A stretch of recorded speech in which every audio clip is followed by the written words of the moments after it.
mencionado, tenemos cartílago epiglótico, cartílago tiroideo, cartílago cricoides, como los impares. Tenemos luego en pares aritenoides corniculados, cuneiformes, y en medio de esos pueden estar los sesamoideos. Ojo, aquí le he hecho una observación, y esto es más lata. La laringe está proyectada entre C3 y C6, dos que dentro de sus nombres o epónimos que manejan los corniculados también se conocen como los de Santorini, y los cuneiformes como Morgani o Brisbane. Entonces tiendo a incluir algunos epónimos que son del lataril para que de todas maneras ustedes se familiaricen con ese nombre, porque el examen mucho les pone con el epónimo, ¿correcto? Entonces, aquí esta es la clasificación anatofuncional. Estáticos principales, tiroides y cricoides; dinámicos principales, epiglotis y aritenoides; y los accesorios, todo el resto.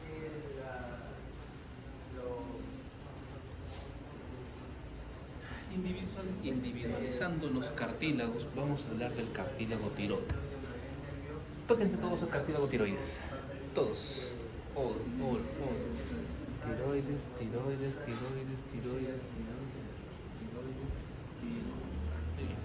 Estamos ubicados. Entonces, ¿cómo se forma el cartílago tiroides? Es la fusión de dos placas. Estas dos placas se fusionan hacia su cara anterior y entre los dos van a formar un ángulo. Mientras el ángulo es más abierto, eso es más común en las mujeres, 120 grados. En el varón es menos de 100 grados, entre 90 a 100 grados. Al ser un ángulo más agudo, lo hace más prominente hacia su cara anterior. Es por esa razón que nosotros podemos palpar. Los varones tenemos una prominencia que es visible, ¿no? Manzana de Adán. Tiene que ver con la angulación de la fusión de esas placas. Función importante que tiene el tiroides es que detrás de este cartílago, o dentro de este cartílago, perdón, va a albergar todas las estructuras de la fonación. Correcto, es por eso que funciona como un escudo protector.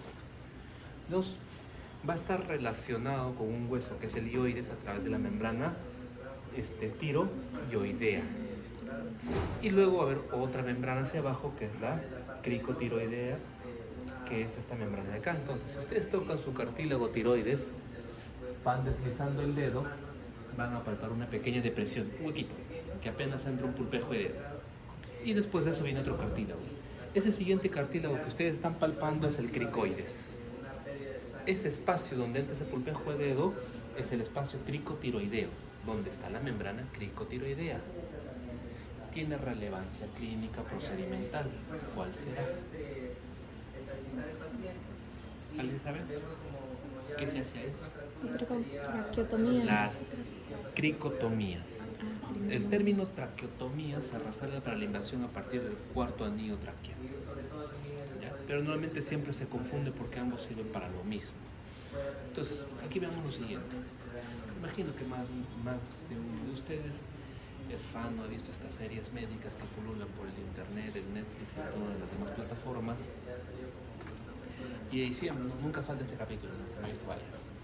Nunca falta ese capítulo donde alguien sufre un colapso, se ahoga, y viene el personaje principal, agarra un lapicero, agarra un cuchillo de mesa, agarra un palito de anticucho y ¡guau!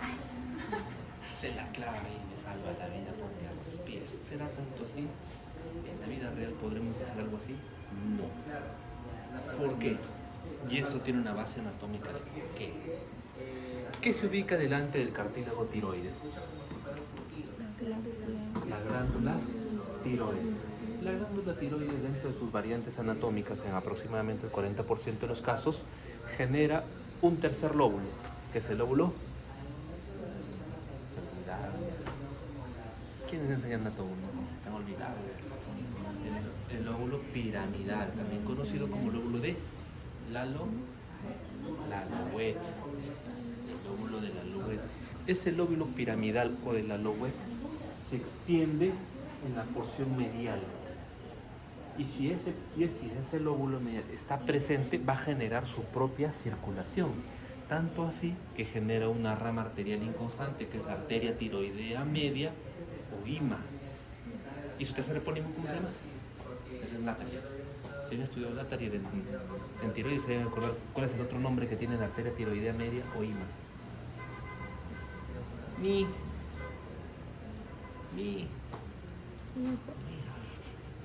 Hija. Neubauer. Arteria de Neubauer. Uy, se me ha olvidado su anatomía. ¿Qué hace? Voy comprobando que ustedes, cuarto grupo, que ustedes hacen la de Maluma. Termina su clase y borran cassette. Chicos, tienen que repasar. Tienen que repasar. Entonces, cuando se monta aquí el lóbulo piramidal con su propia arteria, si tú haces esto, sin tener en cuenta esa posibilidad, puedes romper la arteria con el lóbulo y lo que te va a sangrar. Entonces, como obviamente la membrana va a perforar si tú vas a entrar a vía aérea, ¿qué es lo que va a pasar? ¿A dónde se va a ir toda esa sangre? A la vía aérea. Entonces, en vez de ayudarlo, lo vas a matar, porque lo vas a ahogar en su sangre. Va a colapsar sus alvéolos, pero lleno de coágulos. Eso es peor todavía. Entonces, las cricotomías se reservan para casos especiales. En el caso de cuerpos extraños, primero se utiliza la maniobra de Hemrich, luego está la maniobra de Hemrich modificada, y si no se puede sacar con ese cuerpo extraño, se hace laringoscopia y con una pinza se extrae. ¿Correcto? Eso más o menos soluciona el 90-95% de los casos de obstrucción de vía aérea alta. Para el otro 5% que no se puede bajo ningún método, van a una sala de urgencias y se hace la cricotomía, instrumental. Es decir, una vez que nosotros pasamos los planos piel, tejido celuloso cutáneo, la fascia cervical, inmediatamente, si vemos montado ahí el lóbulo, lo retraemos con un separador y sigues tu camino hacia la membrana y atraviesas la membrana. Esto es algo que no demora más de 1 minuto y medio, 2 minutos, exagerando. Es rápido. ¿Ya? Haces tu cricotomía. Pero es un ambiente controlado, es con instrumental controlado, entonces es distinto. Si tienes suerte, no había lóbulo piramidal y vas a acceder. Pero si no tienes suerte, vas a desangrar al paciente. Entonces, es un poquito del juego que tiene la serie, ¿no? El drama. Entonces, esas son las cricotomías. Ahora, ¿en qué otros casos se utilizan las cricotomías cuando no es por cuerpo extraño? Cuando hay tumoraciones en el piso de la lengua. Esas tumoraciones gigantes, las tumoraciones de las cuerdas vocales. En estos pacientes, como el tumor por efecto de masa va a ir comprimiendo la vía respiratoria, tú tienes que darle otro acceso para que respire, en lo que quizás espera su cirugía, de repente recibe quimioterapia, radioterapia, etcétera, etcétera. En lo que espera eso, tú le das otro acceso de vía aérea para que el paciente en cualquier momento no vaya a morirse ahogado, obstruida la vía aérea. Dos, en aquellos pacientes que por alguna razón, bueno, sobre todo los que tienen estancia UCI prolongada, estos pacientes que son intubados, tubo orotraqueal, y van a pasar normalmente cortas 2 semanas. Si van a ir más allá de las 2 semanas, hay que cambiar el tubo orotraqueal. Entonces, si uno prevé que ese paciente es en estado de coma o una estancia muy prolongada, le haces una cricotomía y por ahí le colocas su catéter y lo ventilas por ahí, ya no utilizas lo de arriba. ¿Por qué? Porque el tubo orotraqueal es un cuerpo extraño. El cuerpo extraño rozando la mucosa que va a generar, por lógica, inflamación. La inflamación, cuando se sostiene en el tiempo, cuando es continua en el tiempo, va a generar una respuesta del cuerpo. Esa respuesta del cuerpo es un cambio de epitelio. El cuerpo busca defenderse. Pongo un escudo. ¿Qué escudo pondré ahí? Voy a fibrosar el tejido. Voy a endurecerme para que deje de hacerme daño. ¿Correcto? Entonces agárrate cuando se fibrosa en la zona de las cuerdas vocales. Por los pacientes que entran a UCI en intubaciones prolongadas luego tienen problemas disfónicos. No pueden hablar porque esa zona está inflamada, fibrosada. Es complicado. Entonces, para evitar eso es que se empezó a usar las cricotomías. ¿Dónde se vio bastante las cricotomías? En tiempos de COVID. ¿No? 17 personas, ¿verdad? ¿De salud? ¿O sea? Sí, ¿no? El Belén, ya me acordé. Pero te de recordar, en tiempos de COVID, cuando los pacientes iban a estancias prolongadas, la gran mayoría salía con cricotomía, la gran mayoría. Porque estábamos hablando de los pacientes que se complicaban, que iban a estancia en UCI pues de 3, 4 semanas, 2 meses, 3 meses, en UCI. ¿No? Entonces, en ellos ya no podía sostener el tubo. tenías que buscar otra vía. ¿En quiénes más utilizamos las cricotomías?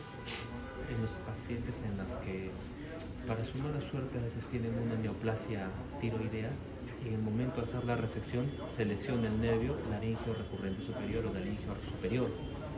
¿Se recuerdan de ese nervio? Se enseñaron cuando se enseñaron tiroides, ¿no? ¿De quién es rama? La laringe superior de la aorta. El más trabajador de todos. Del vago. Décimo par craneal. Entonces, el nervio laríngeo recurrente pasa por detrás de los lóbulos superiores de la tiroides y se mete. Entonces, cuando a veces las masas tumorales en tiroides son demasiado grandes, ¿no?, envuelven el nervio y cuando el cirujano de cabeza y cuello intenta retirar los senos, no puede diferenciar los tejidos, simplemente lo vuela porque tiene que sacarlo. Una idiota tiene que sacarlo. Entonces, se lesiona el nervio laríngeo recurrente y para su mala suerte este nervio es un nervio de trayecto corto, pero tiene una gran importancia. ¿Por qué? Inerva las cuerdas vocales, inerva los músculos intrínsecos vocales, inerva el cartílago epiglótico, inerva los músculos faríngeos. Es decir, participa en la deglución, participa en la respiración y en la protección de la vía aérea y en el habla.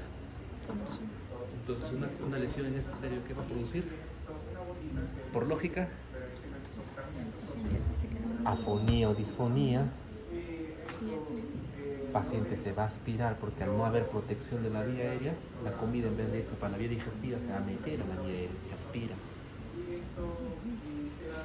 No va a poder deglutir, tiene problemas de deglución. Estos pacientes van a cricotomía permanente. Y lo otro es, se ve por dónde alimentarlos, ¿no? Normalmente son sondas orogástricas, nasogástricas o en el extremo de los casos gastrostomías de alimentación, ¿no? Se aboca el estómago a la pared abdominal y por eso por una sonda y por se alimenta de por vida. Entonces, ven que las cricostomías en realidad están reservadas para casos muy especiales, ¿no? Es que de acá ven a alguien que se le atraviesa un trozo de carne y de frente le clavan el lapicero, no vayan a hacer eso, no es necesario. El 80% salen con hemorrhage.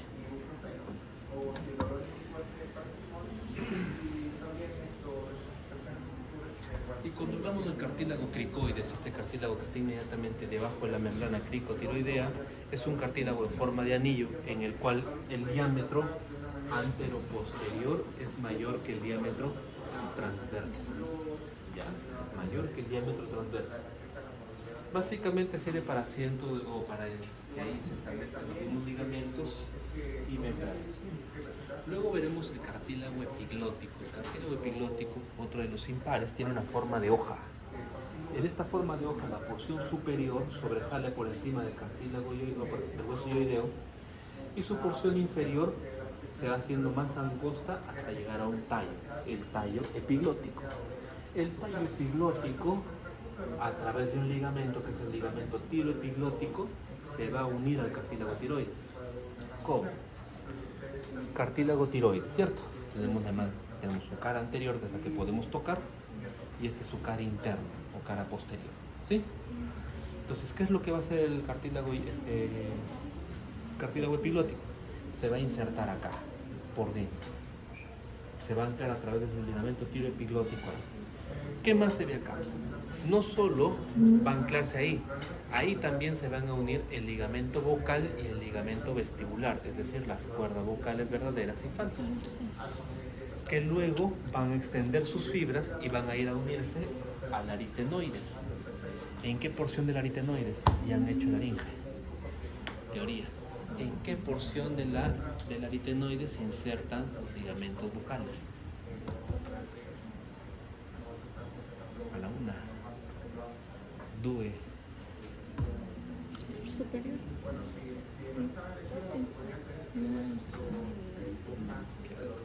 Un cuarto. Un medio. En la apófisis vocal del cartílago aritenoides. Es como una pirámide. Uno de sus extremos se llama apófisis vocal. Ahí se insertan estos ligamentos. Eso lo vamos a ver un poco más detallado adelante.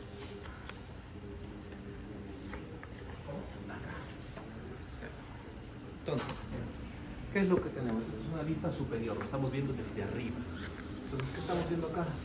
Cartílago tiroides. Cara interna. En esta cara interna estamos viendo el tallo epiglótico, su ligamento tiroepiglótico. Si ustedes se dan cuenta que hay dos ligamentos blancos que están naciendo, justo ahí también. Estos dos son el ligamento vocal y el ligamento vocal hacia abajo y el ligamento vestibular arriba. Van ahí, uno encima de otro. ¿Sí? Ambos se proyectan hacia este cartílago en forma de pirámide, que es el cartílago aritenoides. ¿Y dónde se van a insertar? Específicamente en su apófisis vocal. Ahora, estos a su vez van a utilizar ligamentos de sujeción hacia cricoides, ¿no? Crico es el ligamento cricotiroideo que lo va a fijar hacia las paredes laterales.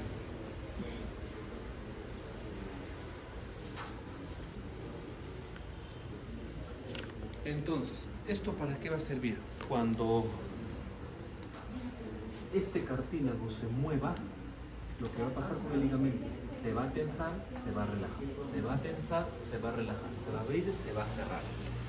Esto es porque existe aquí una articulación, la articulación crico-aritenoidea.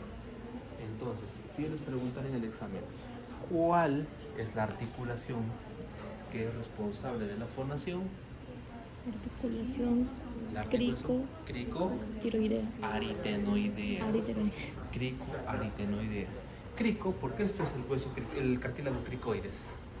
Correcto, esto es el cartílago cricoides. Y estos son los aritenoides funcionando en la punta como bisagras, haciendo el vaivén. ¿Se entiende? De acá van a ver un video para que se va a entender mejor.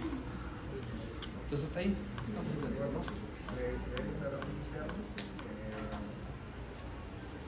Entonces, miren, acá tenemos la apófisis vocal donde se va a insertar el ligamento vocal y hacia el otro lado tenemos el corniculado, ¿no? Que se va a unir o se va a anclar junto con el aritenoides. Entonces, miremos esto. Hasta ahí. Tenemos cartílago tiroides, membrana tiroidea, hueso tiroides. ¿Y esta lengüeta que sobresale? Epiglótico. Cartílago epiglótico, ¿no? Esa es su vista anterior. Va lateralizándose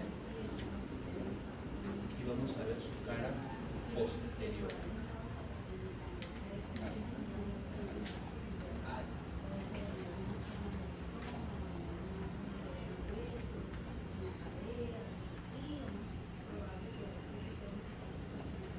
Ahí. Entonces, nuevamente por la cara interna, hueso ioides, cartílago tiroides, cartílago epiglótico, tallo epiglótico, ligamento tiroepiglótico, cartílago aritenoides corniculado. Apófisis vocal del aritenoides donde se está insertando el ligamento vocal y el ligamento vestibular. Ahora veamos esa mecánica de movimiento. Ahora miren, aquí hay otro ligamento, el ioepiglótico. ¿Qué es lo que hace? Se relaja para permitir bajar y luego se tensa para volver a subir. Y permitir la apertura y cierre. ¿Se entiende? Sí. ¿Se entiende? No las veo convencidas. Ariana, ¿se entiende? Ligamento tiroideo. Entonces, vamos a ver. Tiroideo, ¿no? Tiroideo. No, tiroideo. El ligamento de la Entonces, esto es una vista superior, lo estamos viendo desde arriba al epiglotis, ¿ya? En esta vista superior, Una preguntita. Epiglotis que se unía al hueso ioides, ¿cuál era el ligamento? ioepiglótico. y Entonces, miren, este es el cartílago tiroides, ¿cierto? Porque es la fusión de las dos membranas, ¿ya? Esta es la cara interna y probablemente acá está la cara externa, que es la que nosotros tocamos cuando nos tocamos la tiroides, ¿correcto? Aquí se está insertando el tallo epiglótico, pero el tallo epiglótico no se fusiona directamente, utiliza un ligamento, que es el ligamento tiroepiglótico. Ahora, adicionalmente a eso, en la hoja del epiglotis también hay otro ligamento, que es el ligamento ioepiglótico, lo va a fijar en mioides. ¿Por qué? Para que permita que esto se baje, vuelva a subir. Baje, vuelva a subir. ¿Correcto? ¿Qué más podemos observar ahí? Que en la inserción del ligamento tiroepiglótico también tenemos los ligamentos vocales o cuerdas vocales. Recuerden que las cuerdas vocales verdaderas y falsas son los ligamento vocal y ligamento vestibular. ¿Ah?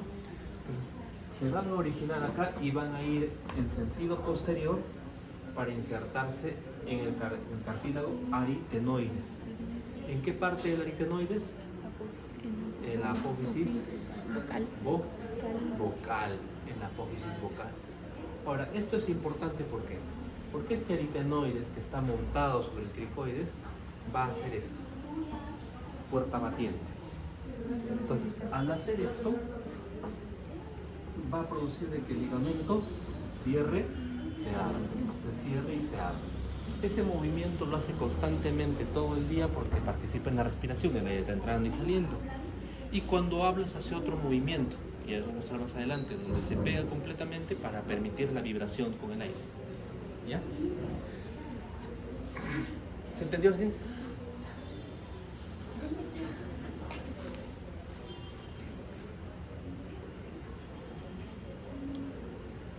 Entonces, eso es una parte cuando vemos los cartílagos y los ligamentos. Pero ¿qué pasa cuando vemos la parte interna, la parte mucosa? Si tenemos todo el espacio, ¿cierto?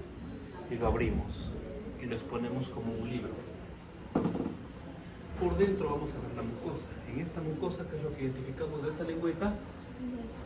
Lo que viene a ser el vestíbulo epiglótico o la entrada del epiglotis. El aditus laringio se llama eso. La entrada, el vestíbulo. ¿Qué cosas identificamos aquí? Identificamos pliegues. Pliegues. En el centro, los pliegues vestibulares y hacia los bordes, los pliegues aritenoepiglóticos. ¿Para qué me sirve aprender eso? Los pliegues vestibulares y aritenoepiglóticos que están en esa zona tienen alta concentración de quimiorreceptores. Al tener quimiorreceptores, ¿qué pasa? ¿Alguna vez ustedes no se pasa que están hablando, están comiendo y por ahí el arrocito se quiso meter, esa gotita de sopa se quiso pasar a la vía respiratoria? ¿Y qué pasó? ¡Ah! Te da un reflejo de la Reflejo tos. tu oxígeno. ¿Cómo arranca ese reflejo? Esa gota o ese cuerpo extraño entra en contacto con la mucosa del aditus laringio, lo identifica el quimiorreceptor y esa señal química lo va a transformar en señal eléctrica. Esa señal eléctrica se va a disparar al sistema nervioso central y la respuesta va a ser la activación del reflejo tu oxígeno. ¿Por qué? El cuerpo está identificando que alguien extraño quiere pasar y con la salida violenta de aire lo va a expulsar. ¿Correcto? ¿Se entiende?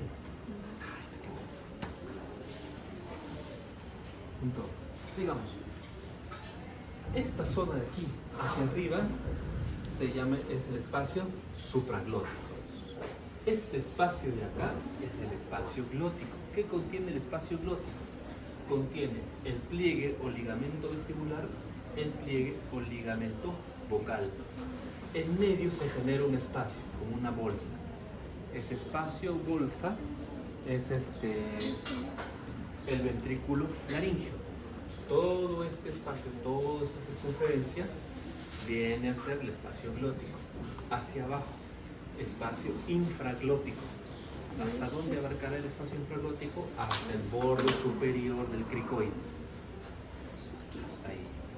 Porque ya después viene el cricoides y viene la tráquea. ¿Se entiende? Eso después lo van a verificar ustedes mismos en la muestra de cadáver. ¿Sí?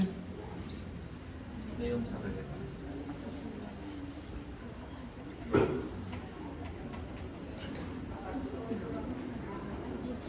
Espacio glótico.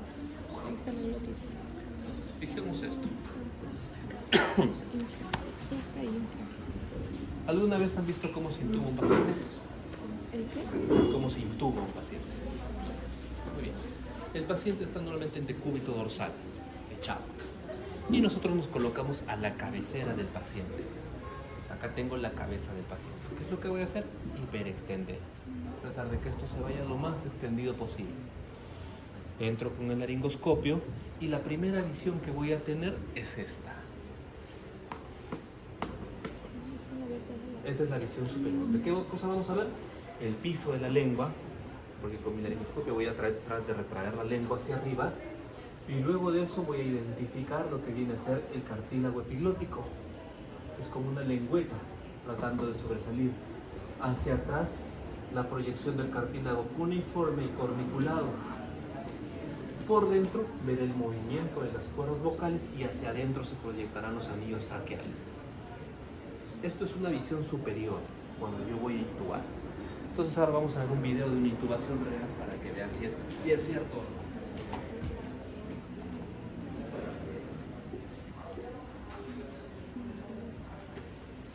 A ver, recién está entrando.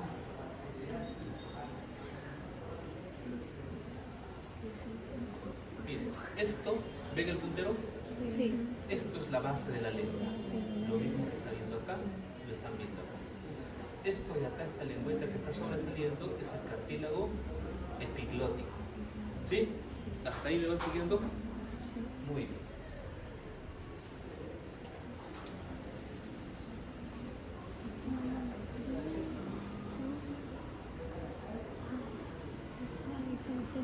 Nuevamente. Base de la lengua, cartílago epiglótico. Hacia atrás le podemos ver las proyecciones del corniculado y del cuneiforme. Y adentro, ligamento vocal. Y hacia atrás, dentro de este orificio, algunos anillos traqueales. Atrás de esto, detrás de todo esto, ya viene proyectado el esófago, la vía digestiva. Esta es la entrada a la vía aérea y esta es la entrada a la vía digestiva. ¿Estamos?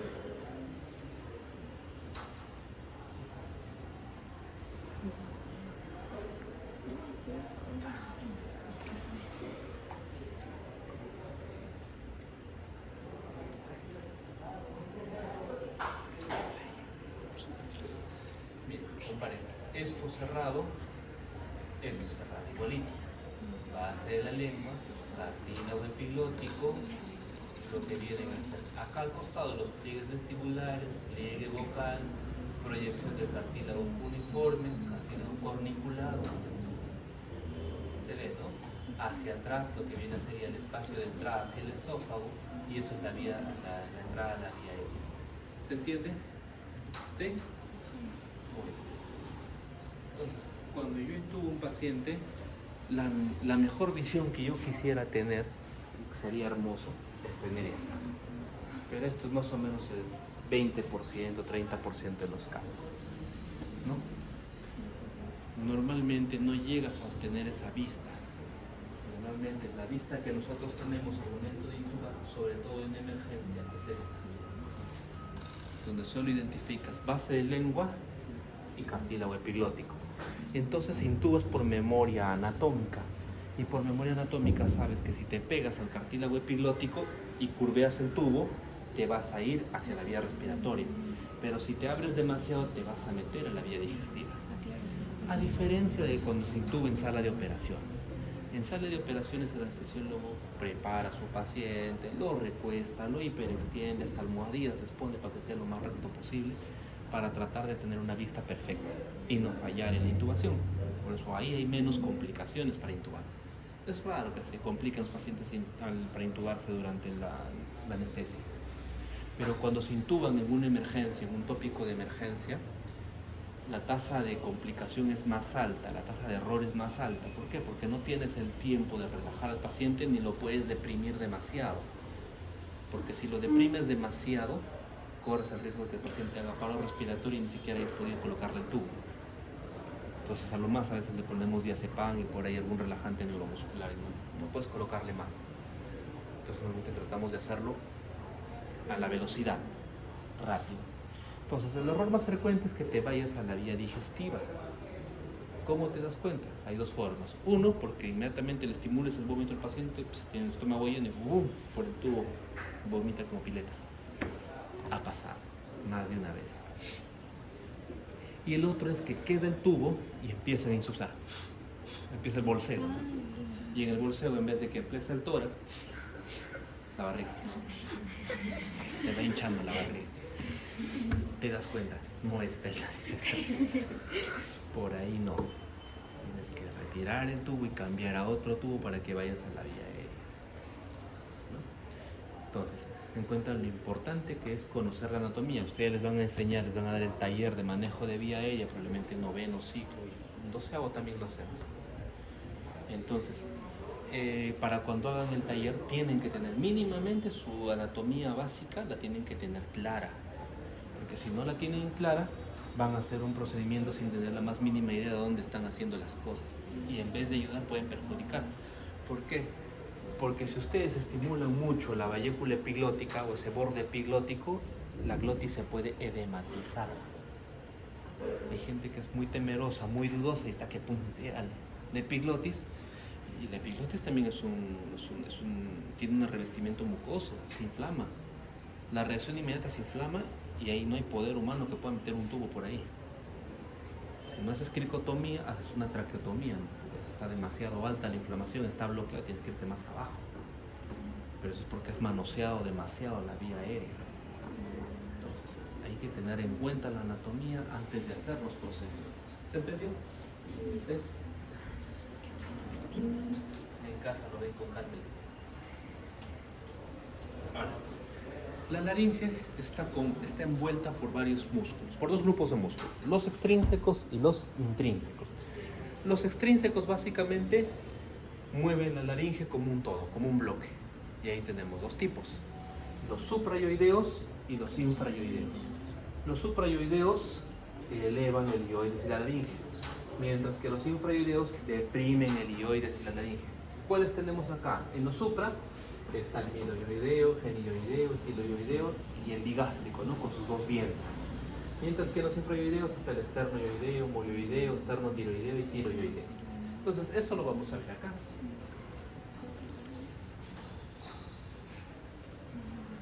Entonces, ¿aquí qué tenemos? Identificamos primero la estructura del hueso ioides, ¿no? Suprayoideos se van a dirigir en dirección cefálica, hacia la zona mandibular o incluso hacia el proceso mastoideo. Y ahí vamos a encontrar el digástrico, ¿no? Con sus dos vientres, vamos a encontrar el iogloso, miloioideo, ¿no? Ahora, hacia abajo vamos a encontrar los infrayoideos, que básicamente van a ir a insertarse tanto en la zona clavicular como en lo que viene a ser el manubrio esternal. Y los intrínsecos básicamente rodean al ligamento vocal. ¿Para qué? Se unen a las apófisis vocales para ajustar la tensión de estos pliegues y a la vez están inervados también por el nervio laríngeo recurrente o vago. La importancia que tiene este nervio. Ahora, dentro de estos músculos tenemos el tiroaritenoideo, el músculo cricoaritenoideo, interaritenoideo, cricoaritenoideo posterior, el cricotiroideo. Entonces, si ven acá en este corte, ustedes recuerdan ese corte donde abrimos como un libro la laringe, alrededor del ligamento vocal y ligamento vestibular se ubican estos músculos intrínsecos, precisamente para rodearlo y participar dentro de lo que es el movimiento para la fonación. Esto es un poco de la mecánica que sigue el ligamento vocal. Cuando respiramos, esto normalmente está abriéndose y cerrando, así como han visto en el video, está en plena apertura y cierre. Aquí en una respiración forzada se abre al máximo. En la fonación tiende más bien a juntarse porque a menos espacio, mayor vibración al pase del aire, ¿cierto? Y cuando vamos a susurrar, como lo hacen en los exámenes, se juntan completamente y solo hay una pequeña apertura posterior por donde pasa una pequeña fracción de aire. Porque no necesitas volumen, solamente necesitas susurrar.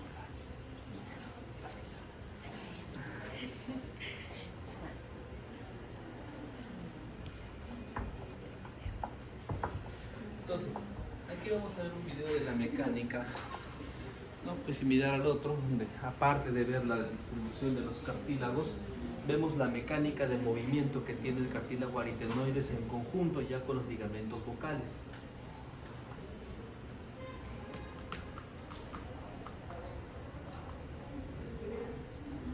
La zona del ladicus laríngeo o la entrada laríngea.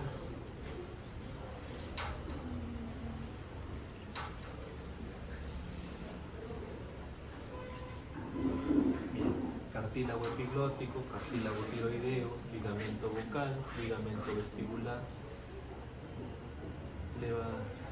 Aquí encuentran un cartílago triangular, un cartílago arytenoides.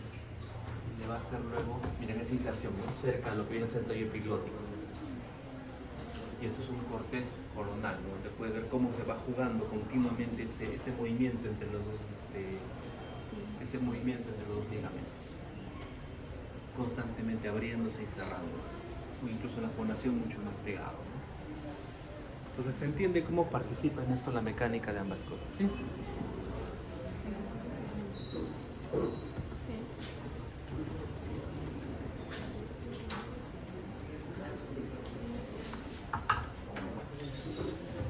Vengan para acá, prende la luz, por favor.